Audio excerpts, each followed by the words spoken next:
Hello and अस्सलाम वालेकुम। Programme talk shock के लिए मैं हूं एजाज सैयद। पाकिस्तान में पूरी दुनिया की नजरें लगी हुई हैं पाकिस्तान के ऊपर और इस्लामाबाद में मुज़ाकरात हो रहे हैं ईरान और अमेरिका के। ईरान और अमेरिका के मुज़ाकरात में हुकूमत एक मोहतात पॉलिसी अपनाए हुए है और मोहतात पॉलिसी ये है कि कोई ऐसी बात ना जाए जिससे इन मुज़ाकरात के ऊपर किसी किस्म की कोई आंच आए। पाकिस्तान का जो इमेज है मुल्क के अंदर और बैरून मुल्क, उसको प्रोजेक्ट करने में वजारत इत्तलात अहम किरदार अदा करती है और उसका कलमदान है जनाब अता तारड़ साहब के पास।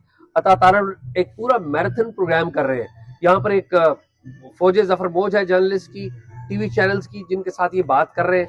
अभी हमने कहा कि इनसे बात करते हैं क्योंकि शो जो है वो इन्होंने इनके प्लेटफॉर्म से होगा। क्रेडिट कोई भी ले लेकिन शो इनके प्लेटफॉर्म से होगा।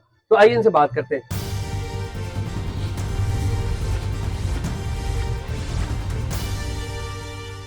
अता साहब बहुत शुक्रिया आपका। बहुत शुक्रिया। देखिए, मेरे प्लेटफॉर्म से शो नहीं है, हमने तो मीडिया को यहाँ फैसिलिटेशन सेंटर एक एस्टेब्लिश किया है ताकि जर्नलिस्ट को आसानी हो coverage. No doubt about it. ये बताइए कि हिंदुस्तान ने एक स्टेटमेंट दिया है, पूरी दुनिया ने पाकिस्तान को मुबारकबाद दी है, लेकिन हिंदुस्तान ने जो अपना स्टेटमेंट दिया है उसमें पाकिस्तान की जो लीडरशिप है सिविल और मिलिट्री, उसका नाम नहीं लिया गया।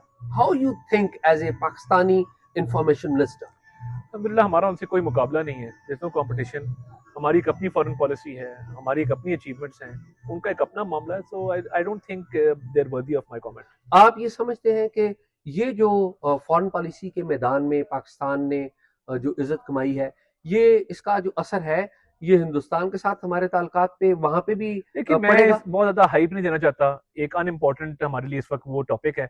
मैं, अगर आप पूछना चाहते हैं तो यहाँ पे जर्नलिस्ट के लिए बड़ा बेहतरीन इंतजाम किया नहीं, मैं उस पे आऊंगा। मैं आप I don't want to give them too much importance. I don't think they are worthy of my comment. मैंने जिस तरह कहा, वो शुरू में जयशंकर जिस तरह कहते थे ना कि ये कोई इंपॉर्टेंट नहीं है, अभी आप वो बात कर रहे हैं कि कोई इंपॉर्टेंट नहीं है। तो अच्छा ये बताएं कि सऊदी अरेबिया के साथ हमारे बड़े अच्छे ताल्लुकात हैं। यूएई ने जरा कुछ पैसे पार किए हुए थे, वो वापस ले लिए। सऊदी अरेबिया के आज फाइनेंस मिनिस्टर यहाँ पर आए हैं। Would you mind to share what is the agenda of Saudi finance minister's presence? Saudi finance minister की जो मीटिंग थी उसकी प्रेस रिलीज जारी कर दी गई है। उसकी बता दीजिए ना आप। बड़ा क्लियर है उसमें जो उन्होंने एक बातचीत आके की है, तो वो आप रेफर कर रहे प्रेस रिलीज को। वो नहीं, मैं वज़ीर इत्तलात से बात कर रहा हूँ, मैं प्रेस रिलीज नहीं जानना चाहता। मैं वो किसी सरकारी अफसर ने लिखी होगी। पीएम ऑफिस ने प्रेस रिलीज जारी की है जिसमें उन्होंने बड़े अच्छे जज्बात का इजहार किया है। सऊदी फाइनेंस मिनिस्टर अल जदान ने और प्राइम मिनिस्टर ने भी अच्छे जज्बात का इजहार किया for the king of Saudi Arabia और क्राउन प्रिंस मोहम्मद बिन सलमान के लिए।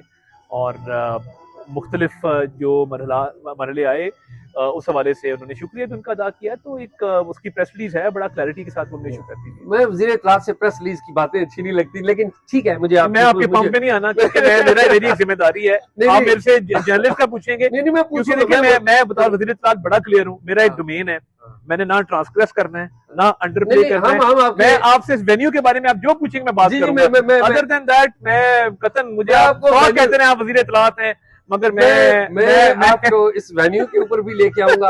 अभी मैं आपको रियलाइज करवाना चाहूंगा कि आप वज़ीर इत्तलात हैं, आप इस वेन्यू के। मैं अपनी जिम्मेदारियों को खूब समझता हूँ, तो इसलिए मैं समझता हूँ कि जो मेरी जिम्मेदारी है और वो हमने मीडिया के लिए यहाँ पे भरपूर फैसिलिटेशन। अच्छा ये बताइए कि अभी तक अमेरिका से, सऊदी अरेबिया से और साथ ही साथ ईरान से कितने जर्नलिस्ट हैं जिन्होंने कांटेक्ट किया है जो यहाँ पर आ रहे हैं? देखिए, बहुत सारों ने वीजा अप्लाई किया था और लगभग 50 जर्नलिस्ट यहाँ पे आ चुके हैं।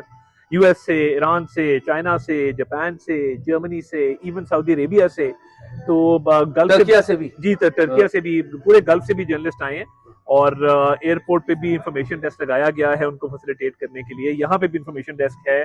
तमाम तरह फैसिलिटीज हमने यहाँ प्रोवाइड की हैं ताकि वो अपने सहाफती जो उमूर हैं वो अच्छे तरीके से सर अंजाम दे सके। ये जो नोटिफिकेशन था या बाद में जो उसकी वजाहत आई कि उसमें कहा गया कि इस कॉन्फ्लिक्ट के अंदर जो ममालिक हैं उसके जर्नलिस्ट आ सकते हैं और बाकी मालिक नहीं के लोग नहीं आ सकते। देखिए, डिप्टी प्राइम मिनिस्टर सुबह ट्वीट किया और ऑन अराइवल वीजा उन्होंने कहा कि यूएस और ईरान के जर्नलिस्ट को अवेलेबल होगा।